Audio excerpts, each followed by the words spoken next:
ನಾಗರಿಕರ ಆರೋಗ್ಯದೊಂದಿಗೆ ಚೆಲ್ಲಾಟವಾಡುತ್ತಿರುವ ಅಧಿಕಾರಿಗಳ ದಿವ್ಯ ನಿರ್ಲಕ್ಷ್ಯದಿಂದಾಗಿ ಅಂಬಿತ್ತಾಡಿ ಗೇರುಕಟ್ಟೆ ರಸ್ತೆ ಈಗ ರೋಗ ರುಜಿನಗಳ ತಾಣವಾಗಿ ಮಾರ್ಪಟ್ಟಿದೆ. ರಸ್ತೆಯ ಪಕ್ಕದ ತೋಡನ್ನು ಕಸದ ತೊಟ್ಟಿಯನ್ನಾಗಿಸಿರುವ ಕಿಡಿಗೇಡಿಗಳ ಕೃತ್ಯಕ್ಕೆ ಸ್ಥಳೀಯ ಆಡಳಿತ ಕುಮ್ಮಕ್ಕು ನೀಡುತ್ತಿದೆಯೇ ಎಂಬ ಸಂಶಯ ಈಗ ಸಾರ್ವಜನಿಕರಲ್ಲಿ ಮನೆ ಮಾಡಿದೆ. ಕೇವಲ ಮನೆ ಬಳಕೆಯ ಕಸಕ್ಕೆ ಸೀಮಿತವಾಗಿದ್ದ ಈ ಭಾಗದಲ್ಲಿ ಈಗ ಅಪಾಯಕಾರಿ ವೈದ್ಯಕೀಯ ತ್ಯಾಜ್ಯಗಳನ್ನು ಎಸೆಯಲಾಗುತ್ತಿದೆ. ಹೊರಗಿನಿಂದ ಬರುವ ವಾಹನ ಸವಾರರು ಕತ್ತಲಲ್ಲಿ ಕಸ ಸುರಿದು ಹೋಗುತ್ತಿದ್ದು, ಅಂಬಿತ್ತಾಡಿ ರಸ್ತೆ ತ್ಯಾಜ್ಯದ ಡಂಪಿಂಗ್ ಯಾರ್ಡ್ ಆಗಿ ಮಾರ್ಪಟ್ಟಿದೆ.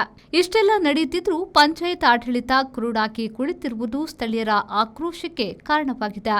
ಇನ್ನೊಂದು ತಿಂಗಳಲ್ಲಿ ಮಳೆಗಾಲ ಆರಂಭವಾಗಲಿದ್ದು, ತೋಡಿನಲ್ಲಿ ರಾಶಿಯಾಗಿ ಬಿದ್ದಿರುವ ಈ ಕೊಳೆತ ತ್ಯಾಜ್ಯಗಳು ಹರಿದು ನೇರವಾಗಿ ಜನರ ಮನೆ ಸೇರುವುದು ಖಚಿತವಾಗಿದೆ.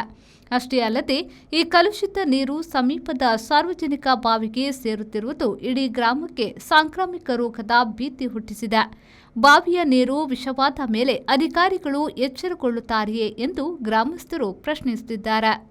ತೋಡು ಮಸ್ತ್ ಸಮಸ್ಯೆ ಆವೊಂದುಂಡು ಕಜಾವ್ದ ವಿಷಯ ಪೂರ ವೇಸ್ಟ್ ಉಂಡು ಕೋರಿದ ಇಂಗೇಶನ್ ಅವು ಪೂರ ವೇಸ್ಟ್ ಉಂಡು ಪೂರ ಮೂಲ ಕೃಷಿ ತಕ್ಲೆಗ್ ಪೂರ ತೊಂದರೆ ಆಪುಂಡು ಮೂಲ ಪೊಪ್ಪು ನಕ್ಲೆಗ್ಲ ತೊಂದರೆ ಆಪುಂಡು ನೆಕ್ MLA ಮುಟ್ಟಲ ಕಂಪ್ಲೇಂಟ್ ಪೋತುಂಡು ಬತ್ತು ತೂದುಲ ಪೋತೇರು ಬೊಕ್ಕ ಕಲೆಕ್ಟರ್ ನಲ್ಪ ಯಾನೇ ಪೋತೆ ರಡ್ಮುಜ್ಜಿ ಸರ್ತಿ ನೆತ್ತ ಕಂಪ್ಲೇಂಟ್ ಪತ್ತೊಂದು ಆಂಡಲ ಅಕ್ಲಿ ವಾ ರೆಸ್ಪಾನ್ಸ್ ಇಜ್ಜಿ ಮೂಲಿಡೆ ಬತ್ತದ ದಾಲ ಪೂರ ಪೋಯಿನ ವರ್ಷ ಪೂರನಲ ಇಲ್ಲಡೆ ನೀರು ಹೋಗುದುಂಡು ಎನ್ನ ಇಲ್ಲಿ ಮುರ್ಕುದಕ್ಕೆ ನೀರು ಬರ್ತದೆ ಬರ್ನಕ ಎನ್ನ ಇಲ್ಲಿ ಈತು ವರ್ಷ ಮುರ್ಕಾದನ ಇಲ್ಲಿ ಮುರಾಣಿ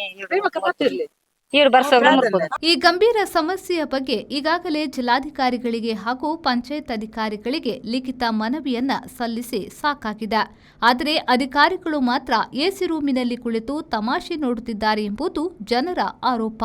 ನಮ್ಮ ತಾಳ್ಮೆ ಈಗ ಕಟ್ಟೆ ಹೊಡೆದಿದೆ. ಕೂಡಲೇ ಈ ತ್ಯಾಜ್ಯವನ್ನ ತೆರವುಗೊಳಿಸಿ ತ್ಯಾಜ್ಯ ಹಾಕುವವರ ವಿರುದ್ಧ ಕ್ರಿಮಿನಲ್ ಪ್ರಕರಣ ದಾಖಲಿಸದಿದ್ರೆ ಮುಂದಿನ ದಿನಗಳಲ್ಲಿ ಕಚೇರಿಗೆ ಮುತ್ತಿಗೆ ಹಾಕಿ ಉಗ್ರ ಪ್ರತಿಭಟನೆ ನಡೆಸಲಾಗುವುದು ಎಂದು ಸ್ಥಳೀಯರು ಎಚ್ಚರಿಕೆಯ ಕರೆಗಂಟೆಯನ್ನ ಬಾರಿಸಿದ್ದಾರೆ.